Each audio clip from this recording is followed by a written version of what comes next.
российский спортсмен, истинный марафонец, и догнал, перегнал, стал чемпионом.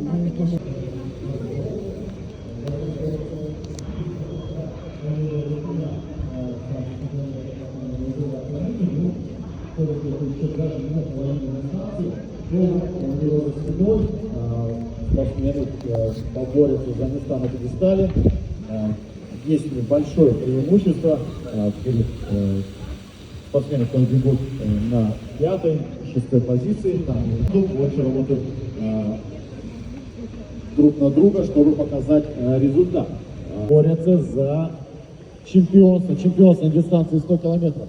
Надежда Бут, 9 кругов, 36 километров, и Полина Авдеева, также 36 километров.